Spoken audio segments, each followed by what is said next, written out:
It's really important to just be mindful, and doing anything is better than doing nothing. So taking any step towards a positive sense of mental health is a step in the right direction. You are also worth it. You so deserve it. And thinking about the ways in which you are able to, whatever it might be that's going to work for you, embed any moments of restorative practices and self-care into your life is going to hopefully yield a positive benefit.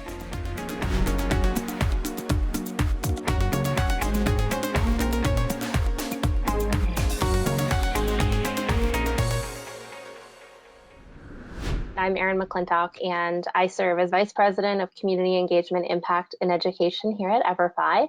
I have the great pleasure of leading our impact work around mental health, wellness, and social emotional learning.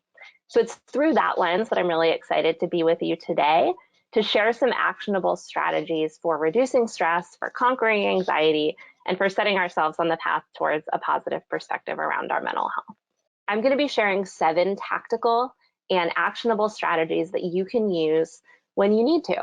They're rooted in cognitive behavioral therapy. They're ideal for when you're experiencing acute moments of stress, or when you're feeling overwhelmed, or when you're feeling anxious. We are going to be focusing on specific strategies that you can use to support your mental health on a daily basis. Just as Band-Aids don't heal wounds, these techniques are not meant to be a replacement for getting to the root of challenges that you might face. They're meant to be a supplement to help you get through moments of acute stress, and we strongly encourage you to make time for yourself, to connect with a counselor if you need to connect with your support system, or to connect with yourself to explore some of the key themes and stressors that might exist in your life, as well as to align them with your sense of purpose. So the way that we're going to organize the first few tactics that I'm going to teach you today has to do with 2 important elements of mental health: our thoughts and our behaviors. To illustrate this, I want to share this model, which is rooted in cognitive behavioral therapy. And this is actually something that we introduce students to in our mental wellness basics course as well. Cognitive behavioral therapy, or CBT, is rooted in the belief that our thoughts, our behaviors, and our emotions are all connected to one another. When we have positive thoughts, we may engage in behaviors that are positive too. For instance, prioritizing self-care, being active, or spending time with people who bring us joy. This then leads to positive emotions: happiness, satisfaction, confidence, etc. However, this cycle also plays out when we're experiencing negative thoughts or behaviors or emotions. So if we're having thoughts that aren't kind to ourselves, for instance, thinking something like, I'm not good at public speaking, or people are mad at me, or I'm not good at my job, then we might engage in behaviors that aren't as positive. We might choose to isolate. We might choose to use substances like alcohol in an unhealthy way. Or we may gravitate towards people who aren't a good influence on our well-being. This then reinforces the cycle of negative emotions, which causes us to feel sad, doubtful, anxious, or to impact our self-esteem in a negative way.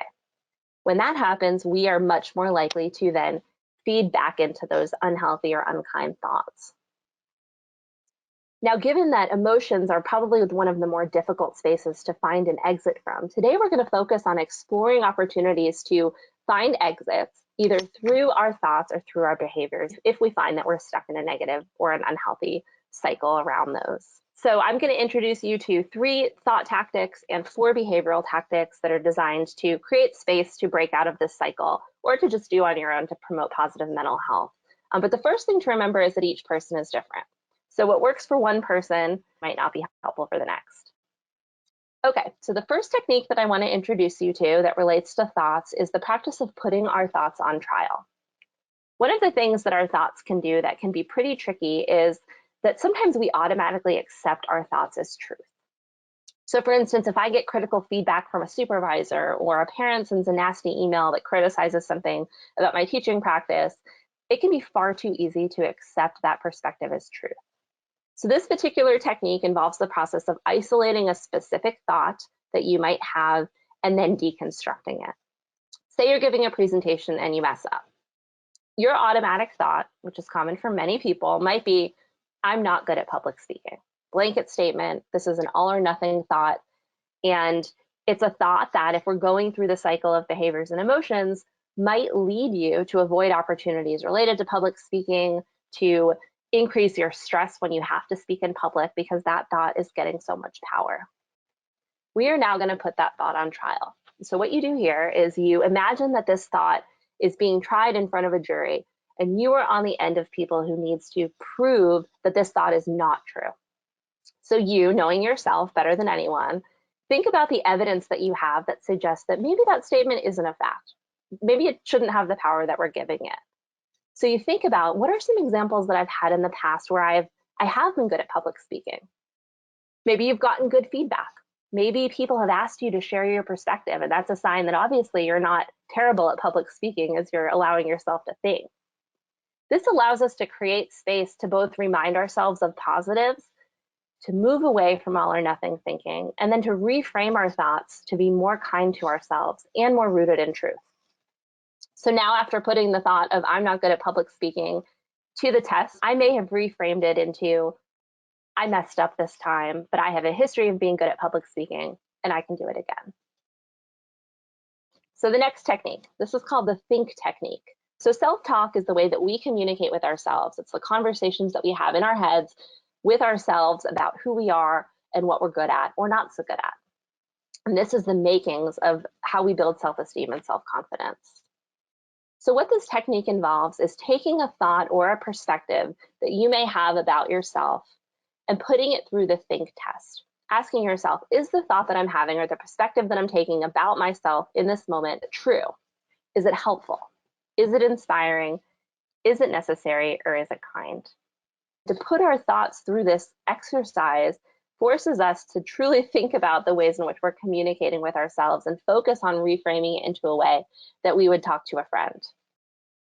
So the next activity is called the 4 questions. And this is both really effective for breaking a thought cycle, but also for changing behavior. This isn't to say that we should always try to avoid negative emotions, but if you are in a moment where you're feeling like, I just want to not feel this way anymore, I'm feeling really bummed out and I just need to do something to feel better, this is an exercise that can be helpful. So the first thing that you do is think about how you're feeling and ask yourself, why am I feeling this way? Why is it that I'm feeling sad? Why is it that I'm feeling angry? And then we ask ourselves, is there a quick fix? So say, for example, I find I'm feeling really angry. And when I ask myself, why am I feeling this way? It's because I realized that my partner didn't put the dishes away, even though I asked them to 10 times. I would then ask myself, is there a quick fix? Well, perhaps the quick fix could be to talk to them. There we go. I do the quick fix. That's step number 3. Sometimes there is not going to be a quick fix. Work's adding up. I'm having conflicts with someone in my life. I am feeling stressed out about a meeting that I've got coming up. So then we move on to step 4, which is what can I do to feel better right now? This is when we've identified what we're feeling and why, and then choose to engage in a behavior that is positive and is going to bring us joy. It's not going to fix the problem. It's not going to get to the root of why we're feeling the way we are. But what it will do is open up space for us to start to reshift our emotions.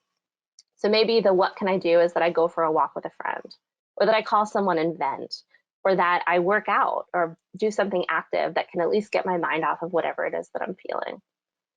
The key here is that doing something rather than sitting with our thoughts and ruminating on them is taking a step towards prioritizing our well-being.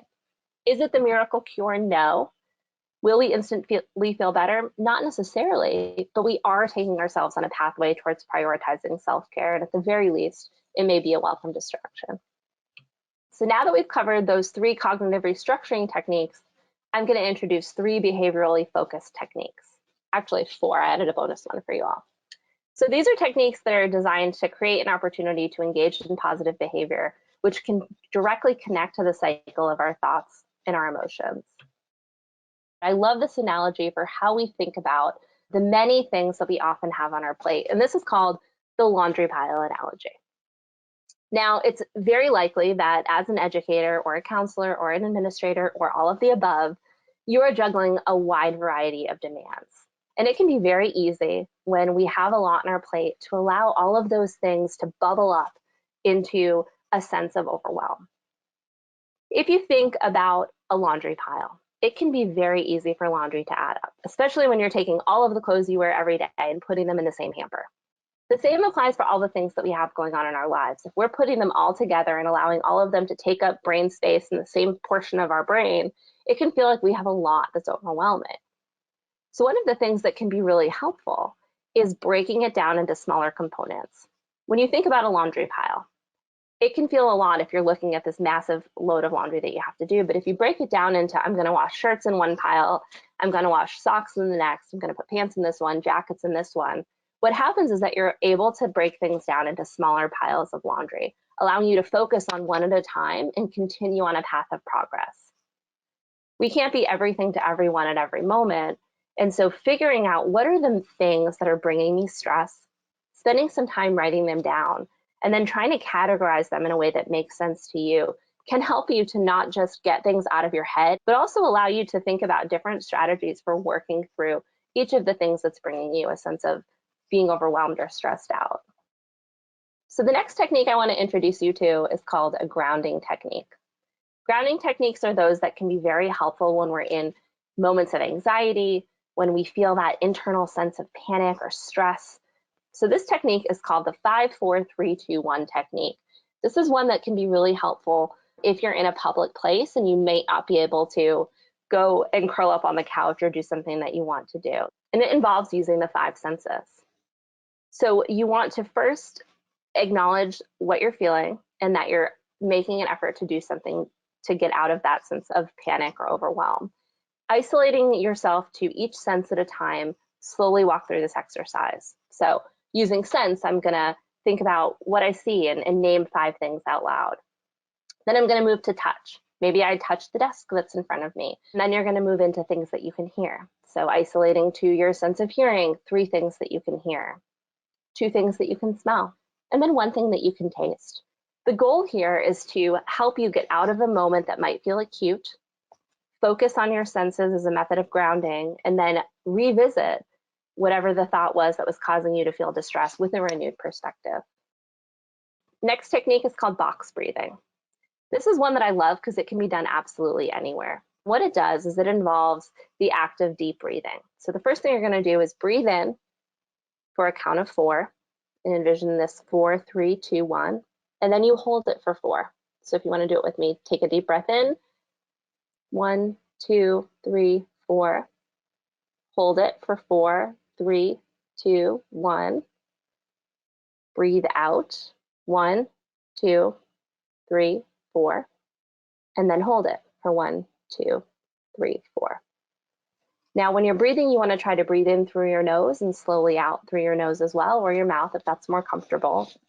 But the goal of this is that it allows you to fill your lungs up with air, which then can help you to reduce your heart rate. One of the things that can often happen when we feel anxious is that our heart rate raises. And for many people who experience panic attacks, they often talk about a feeling of their heart beating really fast. And so what this does is it forces us to not just pay attention to our breathing, but to naturally lower our heart rate and allow us to feel a sense of calm. And the final technique I want to introduce you to is something that can be done in advance of stressful situations and also as part of our overall daily practices. And this is the technique of scheduling positive activity. So what this entails is what you see at the bottom, which is the development of a positive activity idea bank.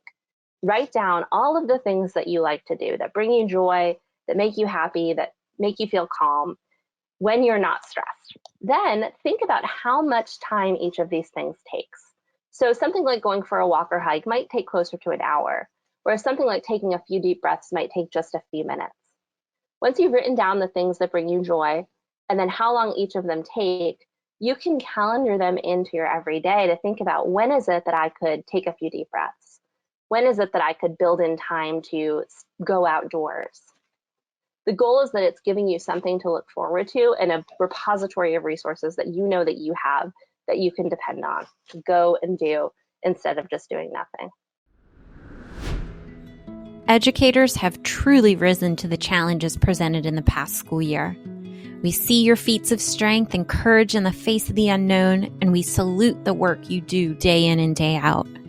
Student well-being is at the top of your list of priorities, and your well-being is at the top of ours.